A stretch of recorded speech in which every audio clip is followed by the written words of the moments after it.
So anyway, integrative biophysics. That's the field of, by the way, the field of medicine is headed right into electrical medicine. Did anybody ever hear Nasir Hassan talk? Nassim, he was on Time magazine, he's a physicist. Guy is unbelievable. He solved Einstein's equations. He's in his 40s. He lived in Hawaii. That's right, you're from Hawaii. That's right, I met you before. We drank some water. What's your name again? Scott. Yeah, Scott and I drank a little blue water together. You know, we bonded.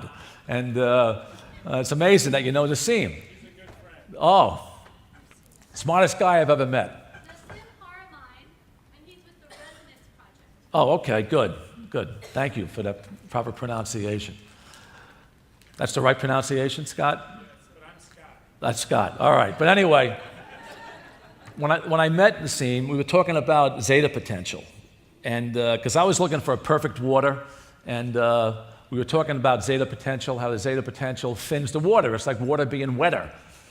And in his presentation, he was talking about how red blood cells, there's a force between red blood cells, and that red blood cells in our body function at the speed of light. Think about that. Our red blood cells are turning at 186,000 miles per second. That's unbelievable. Now, I got to tell you, as a cardiologist, I did 3,000 angiograms in a cath lab. And I was amazed when I was 30 years old, when I was a fellow in cardiology. We would put rubber bands around an artery, and we would cut an artery and stick a catheter in the artery, and then we would inject the heart with dye, and the heart would light up like a Christmas tree, and we would see blockages. But sometimes those rubber bands would slip, and I'll never forget it as long as I lived. I will never forget this. If a rubber band slipped, that artery would squirt blood out and hit the ceiling 30 feet across the room. And what I got was that, well, that's why people bleed out from a gunshot wound within 30 seconds if you hit a major artery. But what I really got was how the heart can torque the blood. So think of it this way. When the heart contracts in systole, it twists like this, and the blood gets torqued, and the blood's spinning at 186,000 miles a second. Well, the heart is an unbelievable organ. Unbelievable. Where it can have that force and throw that blood out. And now Pauling talked about when red blood cells start to lose vitamin C, they get knocked off by the spleen. Because what happens is when they get older, they can't keep up with their younger counterparts, and they can't function at 186,000 miles per second. So the body, in its wisdom, takes them out with the spleen. And then our bone marrow makes new red blood cells.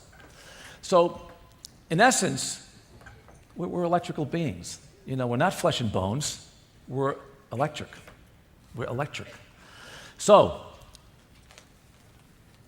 the heart, being an electrical organ, is the most vulnerable to toxic electrical stress, but it's the most susceptible to healing forces of harmonious waves that can nurture the heart. So we'll go with this, and we'll talk about vibrational medicine, and hopefully we'll get some good information. I got to take this jacket off because I'm getting hot under the lights. This is a rose. It's from a textbook of John Parakis. He was a bioenergetic spiritual therapist. And it shows that when a rose opens up, there's an energy attached to that plant. You know, all plants have energy. Gemstones have energy. Quartz has energy. And then the human body, we have an energy field around us, you know, the aura of the body. And then we have our chakras. We have these areas of the body that have intensified areas of energy. And that fourth chakra there, you can see it, the heart chakra in the back, is the area that I worked with as a cardiologist. Now, I spent 10 years in bioenergetic psychotherapy. And what bioenergetic psychotherapy is about is energy blocks.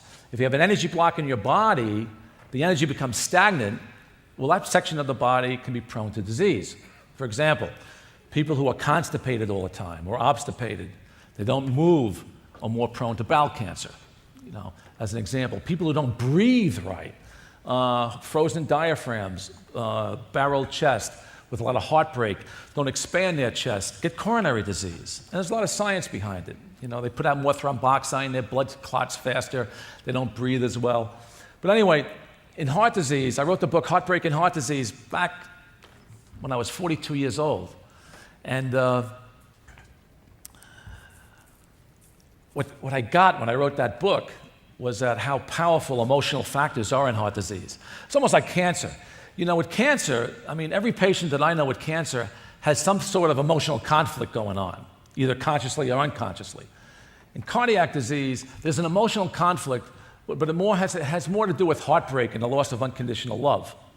And basically, if we don't have unconditional love when we're growing up, well, then we develop a false self. You know, it can be called a coronary prone personality, a type A behavior pattern. You can give it certain names, but if you don't have unconditional love, then you associate love based on success. So the body or the unconscious drive makes up the rule. Well, if I become successful, if I become a politician, a lawyer, a doctor, an accountant, somebody will love me. You know? And that sets the stage for coronary prone behavior. So the loss of love, and it can happen with the loss of a parent, a divorce, a loss of a pet. I've had all sorts of scenarios in my practice. So basically, the healing power of love is just unbelievable. Look, when you fall in love, what happens to your cells? They dance, they vibrate. They vibrate, they dance. You're happy, you're joyful when you're in love. And people don't get sick. And then there's a nice study of pets. You know, Jim Lynch did this study years ago. Now, I'm going to interview Jim Lynch for one of my newsletters, you know, and talk about any more research he has on the healing power of love. But he did the work in dogs where if you pet a dog, your blood pressure goes down. And then there was a study that came out later, and basically the study showed that if you had a heart attack and you came home to a pet, a cat or a loving dog, your incidence of a recurrent heart attack or death was 500% lower than if you came home to a judgmental spouse.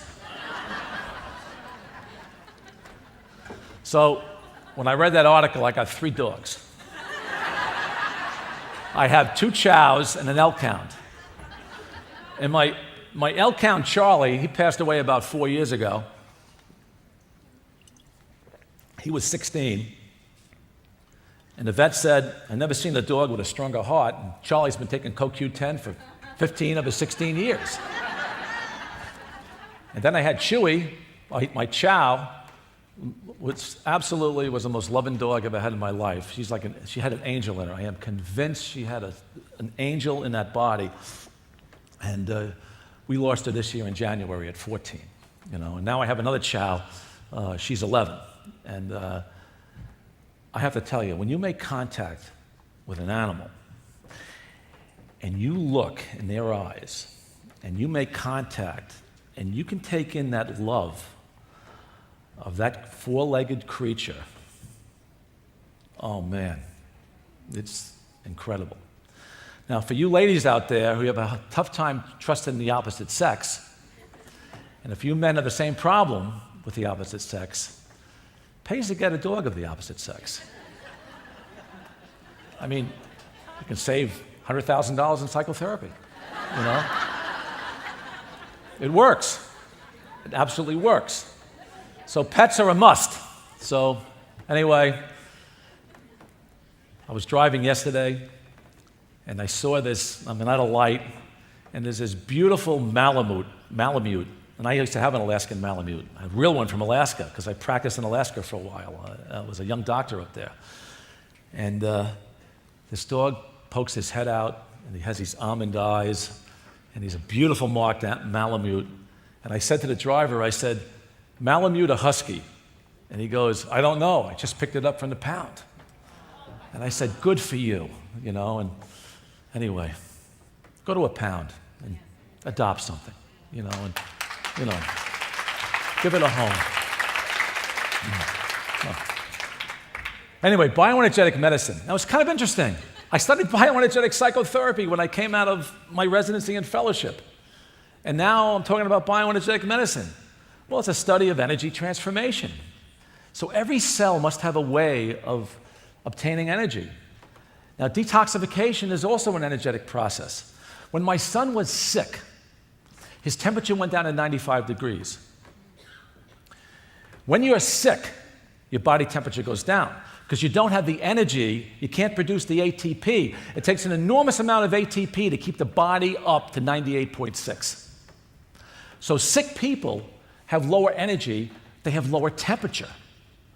And when I see people with a lower temperature, what happens is the cells can't take in nutrients, they can't expel waste, and when the temperature gets lower, microbials increase, and you get more viruses and bacteria in the body, and more parasites, the body gets activated, and the immune system just falls apart. I saw a far infrared sauna here. Far infrared sauna is one of the best ways of healing the body. I'm going to talk about that later. But the more you sweat, the more you get rid of toxins, because a lot of toxins, insecticides, and pesticides are in a subcutaneous fat. So, and the sauna is one of the best ways of getting rid of bacterial infections. And I'll never forget a famous cancer guy. I won't reveal his name. His wife came down with breast cancer, and he said to me, he goes, the thing that saved my wife's life was she was in a far infrared sauna every day and cooked that cancer to death. Cooked it. You know what cancer doesn't like? Doesn't like oxygen. Doesn't like vitamin C or hydrogen peroxide. What does it like? Loves sugar. Loves sugar. Loves dark anaerobic metabolism. It loves a blood supply that can't, nurture it, that can't get to the cells.